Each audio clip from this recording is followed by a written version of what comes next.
इस कहानी के अगर आपने पिछले एपिसोड्स नहीं देखे तो उस चैनल पर जाकर जरूर से चेक कर लेना, वरना ये कहानी आपको बिल्कुल भी समझ में नहीं आने वाली। इस कहानी की शुरुआत में हम लिसा को देख पाते हैं जो कि ऑफिस से घर जा रही थी, लेकिन तभी उसे टोंगी को ऑफिस दिखता है जहाँ की लाइट जली हुई थी। इस वजह से वो वापस से वहाँ पर आ जाती है और जैसे ही वो वहाँ पर आती है तो वो देखती है कि वहाँ पर टोंगियो अपनी टीम के साथ काम कर रहा था। टोंगियो यहाँ पर जैसे ही लिसा को देखता है, हम नेक्स्ट सीन के अंदर दोनों को एक रेस्टोरेंट के अंदर देखते हैं। लिसा यहाँ पर टोंगियो से कहती है कि उसे बिल्कुल भी उम्मीद नहीं थी वो ऐसे छुप कर ओवर टाइम करेगा। टोंगियो लिसा से कहता है कि क्या वो अब ये सारी बातें जियांग को बता देगी कि वो छुप कर अपना काम कंप्लीट कर रहा है। लिसा आगे की बात करती उससे पहले वो टोंगियो से कहती है कि आखिर उसका काम कैसा चल रहा है। तो टोंगियो उससे कहता है कि क्या वो उसकी रिपोर्ट ले रही है जो कि जाकर वो जियांग को बताने वाली है। लिसा यहाँ पर टोंगियो को डराने की बजाय उससे कहती है कि वो काम तो कर रहा है इस तरीके से, लेकिन वो अपनी हेल्थ का भी ध्यान रखे। टोंगियो लिसा से कहता है कि क्या उसे उसकी फिक्र हो रही है, लेकिन लिसा यहाँ पर उससे कहती है कि वो कंपनी का मेडिकल बिल नहीं बढ़वाना चाहती, लेकिन हकीकत में तो टोंगियो जानता था लिसा को उसकी फिक्र है। इसके बाद हम नेक्स्ट मॉर्निंग का सीन देखते हैं जहाँ पर हम लिसा को देख पाते हैं जो कि जियांग के ऑफिस की तरफ जा रही थी। टोंगियो उसे रोकता है और उसे कहता है कि क्या वो उसकी रिपोर्ट करने के लिए जा रही है कि तभी वहाँ पर जियांग आ जाता है, लेकिन लिसा जियांग को टोंगियो के बारे में बताने के लिए नहीं जा रही थी। इसके बाद हम छुट्टी का टाइम देखते हैं जहाँ पर हम लिसा और जियांग को देख पाते हैं, जहाँ पर जियांग लिसा से कह रहा था क्या वो उसे घर पर छोड़ सकता है। तो लिसा उससे कहती है कि नहीं, वो खुद ही चले जाएगी कि तभी वहाँ पर टोंगियो भी आ जाता है। टोंगियो आते के साथ ही जियांग से कहता है कि लिसा उसकी पड़ोसी है और वो उसे घर पर छोड़ सकता है, इसलिए वो बेफिक्र होकर अपने घर पर जाए। जियांग के जाते के साथ ही लिसा टोंगियो को शुक्रिया कहती है, लेकिन टोंगियो तो वहाँ से जाने लग जाता है। दरअसल उसे ऐसा लग रहा था कि जो लिसा है वो जियांग को उसकी बात बताने के लिए वहाँ पर आई थी। इसके बाद हम रात का सीन देखते हैं जहाँ पर हम जियांग को देख पाते हैं जिसे तो चैन नहीं आ रहा था। वो लिसा को कॉल कर देता है और यहाँ तक कि वो तो उसके घर पर भी आ जाता है, लेकिन लिसा ने तो वहाँ पर पहले से ही टोंगियो को बुला रखा था। जैसे ही जियांग वहाँ पर आता है तो वो टोंगियो को देखकर कम्प्लीटली शॉक था और सोच रहा था ये यहाँ पर क्या करने के लिए आया है। इसके बाद हम देख पाते कि लिसा और टोंगियो तो लगातार बिजनेस की बातें ही कर रहे थे, लेकिन यहाँ पर जियांग बैठा बैठा उन दोनों की बातों से बोर हो रहा था। इसके बाद जियांग को ना चाहते हुए वहाँ से जाना पड़ जाता है, जिसके बाद हम रात को लिसा और टोंगियो को एक साथ एक ब्रिज पर खड़ा हुआ देखते हैं। टोंगियो लिसा से कह रहा था कि उसे उसका ध्यान रखना चाहिए, तो लिसा उससे कहती है कि क्या उसे उसकी फिक्र है। तो टोंगियो से कह देता है कि हाँ। लिसा टोंगियो से कहती है कि उसे इतनी भी ज्यादा फिक्र करने की कोई भी जरूरत नहीं है। जिसके बाद तो पहले की तरह यहाँ पर लिसा और टोंगियो के अंदर लड़ाई होने लग जाती है बातों ही बातों के अंदर, जिससे गुस्सा होकर लिसा वहाँ से चली जाती है। इसके बाद घर आने के बाद जो लिसा थी वो कियान से कहती है कि वो जो जो कह रही है वो साफ साफ अपने पोस्ट के अंदर लिख दे,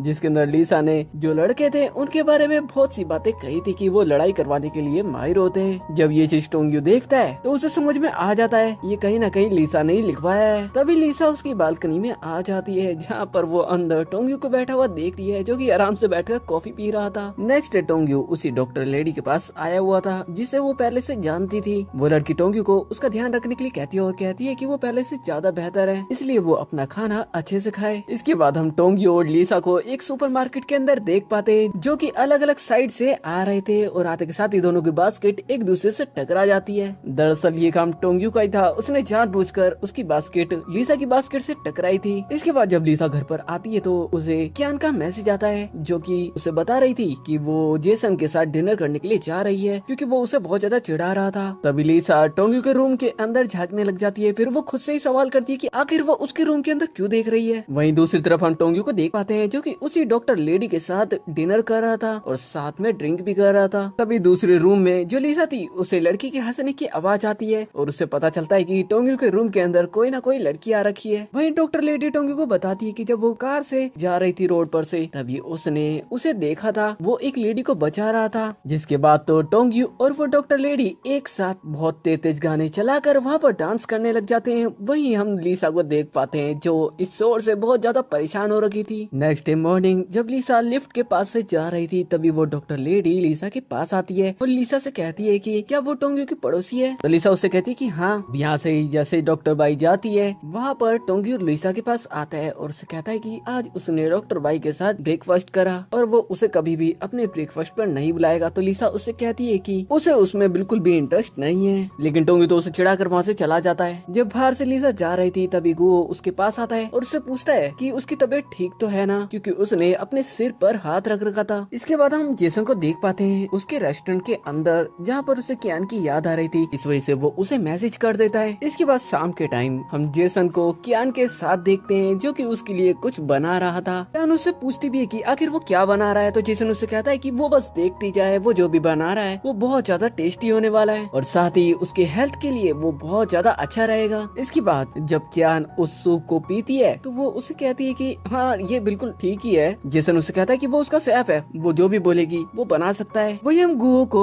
टोंग्यू के साथ देख पाते हैं, जहाँ पर गुओ टोंग्यू से कह रहा था कि उसे लिसा की फिक्र करनी चाहिए क्योंकि आजकल उसकी तबीयत ठीक नहीं रहती। तो टोंग्यू उससे कहता है कि क्या उसे उसकी बहुत ज्यादा फिक्र हो रही है। तो गुओ टोंग्यू से कहता है कि ऐसा कुछ भी नहीं है। टोंग्यू एक बार फिर से गुओ से कहता है कि वो पहले वाला सवाल उससे फिर दोबारा से पूछना चाहता है। वो कॉलेज टाइम पर लिसा के साथ 3 साल रहा, क्या उसे उसके साथ प्यार कभी नहीं हुआ या फिर उसके लिए फीलिंग्स कभी नहीं आई। तभी गुओ सवाल पलटते हुए टोंग्यू से कहता है कि क्या उसे लिसा के लिए कभी फीलिंग्स नहीं आई। तो टोंग्यू से कहता है कि ऐसा कुछ भी नहीं है, वो उसे बिल्कुल भी पसंद नहीं करता। वहीं दूसरी तरफ हम जेसन और कियान को देख पाते हैं जिन्होंने काफी ज्यादा खा लिया था और वो साथ ही सोफा के ऊपर लेटे हुए थे। जिसके बाद हम मॉर्निंग का सीन देखते हैं जो कि उसी सोफा के ऊपर दोनों के दोनों सो रहे थे। जैसे ही कियान उठकर ये देखती है कि वो जेसन के साथ सो रही है, वो तो बहुत ज्यादा तेज चिल्लाती है और उठकर दूर हो जाती है। इसके बाद कियान नीचे की तरफ आती है और 2 कप वहाँ पर रखे हुए देखती है और जेसन से कहती है क्या उसने उसे कुछ नशीली चीजें पिलाई थी। कियान जेसन से कहती है कि उनके बीच कुछ भी नहीं हुआ, इसलिए ये बात वो किसी को भी ना बताए। जेसन कियान से कहता है कि वो उसके बारे में बिल्कुल भी गलत ना सोचे, उसने सच में कोई भी गलत काम नहीं करा है। इसके बाद हम फेई को देख पाते हैं जो कि अपने वॉशरूम के अंदर बैठकर ऑनलाइन किसी से चैटिंग कर रहा था कि तभी वहाँ पर जो ल्यू थी वो आ जाती है और फटाफट से जो फेई था वो अपना फोन रख लेता है। दरअसल फेई घर के अंदर बैठा बैठा और घर के अंदर रहता रहता बहुत ज्यादा परेशान हो चुका था। ल्यू फेई से कहती है कि वो एक बिजनेस ट्रिप पर जा रही है और उसे वहाँ से आने में थोड़ा टाइम लग सकता है। तभी फेई के पास एक मैसेज आता है जिससे कुछ आवाज होती है और ल्यू उसका फोन ले लेती है, लेकिन हकीकत में तो वहाँ पर कोई भी गलत मैसेज नहीं आया हुआ था, वो तो सिर्फ एक न्यूज का आर्टिकल था। वही हम कियान को देख पाते हैं जो कि चोरी छुप के चलते हुए अपने रूम की तरफ जा रही थी कि तभी लिसा उसे देख लेती है और उससे कहती है कि वो ऐसे क्यों चल रही है। लिसा कियान से कहती है कि उसने कुछ जड़ी बूटियाँ खरीदी हुई थी और उसने वो एक जगह पर रखी हुई थी, पता नहीं वो कहाँ पर चले गई। तभी कियान को याद आता है कि रात को जो जेसन था उसने एक सूप बनाया था और उसके अंदर वो जड़ी बूटियाँ डाल दी थी, जिसकी वजह से ही वो काफी ज्यादा नींद में एक साथ सो गए थे। लेकिन ये बात अभी कियान लिसा को नहीं बताती, लेकिन लिसा को कियान के बिहेव से पता चल जाता है कि कुछ न कुछ तो गड़बड़ है। इसके बाद हम जेसन को देखते हैं जो कि फेई से मिलने के लिए आया हुआ था और वो उसके घर के अंदर छुप के बैठे हुए थे एक जगह पर। असल फेई को बाहर जाना था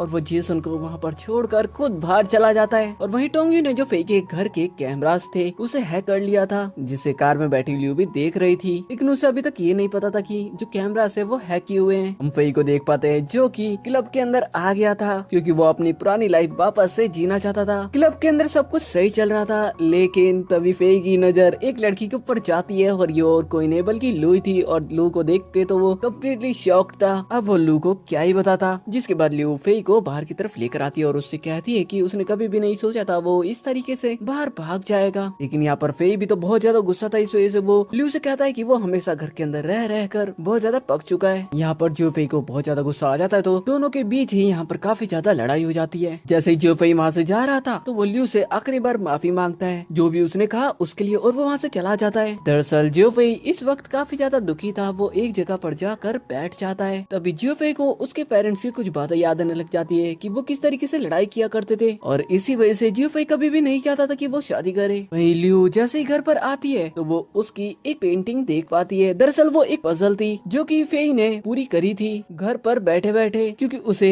वहाँ पर कोई काम ही नहीं था। अब ल्यू उसकी इस पजल को देखकर काफी ज्यादा इमोशनल हो जाती है, उसे जियो फेई की याद आने लग जाती है। जिसके बाद रात को जियो फेई अपने घर पर आ जाता है, यानी कि ल्यू के घर पर वापस आ जाता है, जहाँ पर वो ल्यू को सोफा के ऊपर बैठा हुआ देखता है और खुद भी उसके पास आकर बैठ जाता है। यहाँ पर ल्यू को भी अपनी गलती का एहसास हो चुका था, इस वजह से वो जियो फेई से माफी मांगती है। लेकिन जियो फेई भी ल्यू से कहता है कि उसे भी काफी ज्यादा गुस्सा आ गया था, वो उसे भी माफ कर दे। इसके बाद हम नेक्स्ट डे का सीन देखते हैं, जहाँ पर हम टोंग्यू को देख पाते जो कि अपनी टीम को समझा रहा था कि उन्हें उनके रोबोट के ऊपर जो कि वो टेक्नोलॉजी बना रहे थे उसके ऊपर किस तरीके से काम करना है ये समझा रहा था। दरअसल ये एक ड्राइवरलेस ड्राइविंग सिस्टम बनाना चाहते थे। इसके बाद हम लिसा को देख पाते जिसके ऑफिस के अंदर सियांग आता है उसके पास। सियांग लिसा को बता रहा था कि उसने एक कंपनी के साथ मिलकर काम करने का फैसला किया है और उसने एक कॉन्ट्रैक्ट साइन भी कर दिया है। लिसा भी सियांग से कहते थे कि वो फॉक्स हंटिंग ग्रुप की मिसेस वोंग से मिलेगी। दरअसल इनडायरेक्टली वो जियांग को कहना चाहती थी कि वो अपने काम छोड़ दे, वो बिना फालतू के काम कर रहा है, लेकिन वो साफ साफ उससे नहीं कह पाती। जब वो चला जाता है तो लिसा अपने सर के ऊपर हाथ रख कर परेशान वहीं पर खड़ी होती है, क्योंकि जियांग का दिमाग दिन ब दिन खराब होता जा रहा था। लिसा कोल्ड ड्रिंक पीने के लिए जाती है तो टोंग्यू उसे मना कर देता है और कहता है कि उसका सिर दर्द हो रहा है, फिर भी वो कोल्ड ड्रिंक कैसे पी सकती है। लिसा टोंग्यू से कहती है कि क्या उसे सबकी फिक्र होती रहती है। तो टोंग्यू उससे कहता है कि क्या वो जेलस हो रही है। तो लिसा उससे कहती है कि वो जेलस फील क्यों करेगी। इसके बाद टोंग्यू लिसा को लेकर बाहर आ जाता है जहाँ पर बारिश हो रही थी, लेकिन उनके पास एक अम्ब्रेला था। जैसे ही वो जा रहे थे तभी लिसा की वहाँ पर चप्पल टूट जाती है। अभी उसी वक्त हम एक बंदे को कार में देख पाते हैं जो कि उन्हें ही देख रहा था। टोंग्यू घर आने के बाद भी रात को लिसा से मैसेज में बात कर रहा था और बात करते हुए वो काफी ज्यादा खुश भी हो रहा था। टोंग्यू तो नेक्स्ट डे अपनी कार के अंदर लिसा को बैठाकर ऑफिस लेकर चला जाता है, लेकिन रास्ते में काफी ज्यादा ट्रैफिक होने के कारण लिसा वही रास्ते में उतर जाती है और वहाँ से जाने लग जाती है। तो वही जियांग भी था जो कि उन्हें देख लेता है। यहाँ पर टोंग्यू लिसा को काफी ज्यादा परेशान कर रहा था, इस वजह से लिसा भी उसे परेशान करने लग जाती है। तभी तेजी से टोंग्यू चिल्लाता है और जियांग उससे पूछता है कि आखिर क्या हुआ है। तो लिसा और टोंग्यू कहते हैं कि नहीं नहीं कुछ भी नहीं हुआ। इसके बाद जब जियांग लिसा के साथ एक जगह पर बैठा हुआ था तो वो लिसा से पूछ ही लेता है कि आखिर टोंग्यू और वो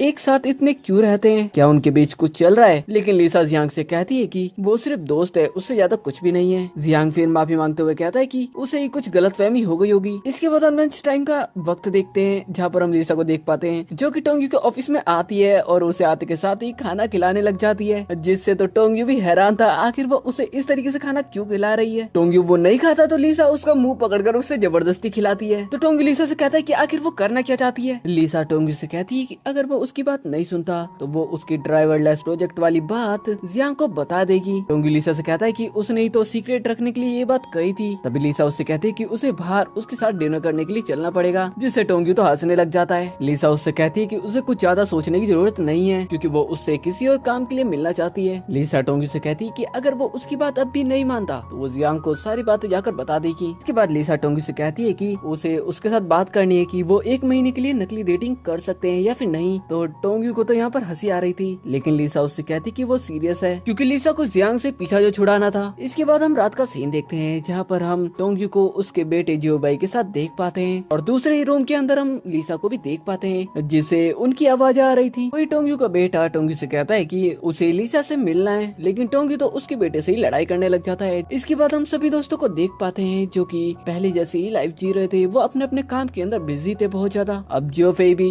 घर के अंदर नहीं रहता था, वो उसके काम पर भी जा सकता था और उसके क्लब भी। हम टोंग्यू को देख पाते हैं जो कि अपने बेटे को लेकर लिसा के पास आ जाता है क्योंकि जियोबाई को लिसा से मिलना था। टोंग्यू तो अपने बेटे जियोबाई को लिसा के पास ही छोड़कर वहाँ से चला जाता है। जियोबाई तो इससे काफी ज्यादा खुश हो जाता है। जिसके बाद हम टोंग्यू को उसी डॉक्टर लेडी के साथ देख पाते हैं। दरअसल डॉक्टर लेडी ने ही टोंग्यू को उसके पास बुलाया था उसके काम के अंदर उसकी मदद करने के लिए। वही लिसा और जियोबाई एक साथ मिलकर वहाँ पर कुकीज बनाने लग जाते हैं। इसके साथ साथ लिसा जियोबाई के साथ एक पजल गेम भी खेलती है। जैसे लिसा कुछ काम करने के लिए जाती है तभी जियोबाई एक खिलौना उठाकर उसके मुंह में डाल लेता है, जिस वजह से वो उसके गले के अंदर फंस जाता है। लिसा फटाफट से टोंग्यू के रूम के बाहर आ जाती है, उसकी बेल बजाती है, लेकिन अंदर टोंग्यू तो डॉक्टर लेडी के साथ काम के अंदर बिजी था। जैसे ही टोंग्यू को उसके बेटे के बारे में पता चलता है वो लिसा के पास आ जाता है हॉस्पिटल में, लेकिन जियोबाई बिल्कुल ठीक था क्योंकि लिसा ने टाइम रहते उसकी मदद कर दी थी। जिसके बाद लिसा वहाँ से जाने लग जाती है, लेकिन वो काफी ज्यादा थकी हुई थी। इस वजह से टोंग्यू उसके पास जाता है और उससे कहता है कि वो उसे घर छोड़ देगा। ये देखकर डॉक्टर लेडी को बिल्कुल भी अच्छा नहीं लग रहा था और इसी के साथ ये एपिसोड यहाँ पर खत्म हो जाता है। जान से पहले चैनल को सब्सक्राइब और वीडियो को शेयर जरूर से कर देना।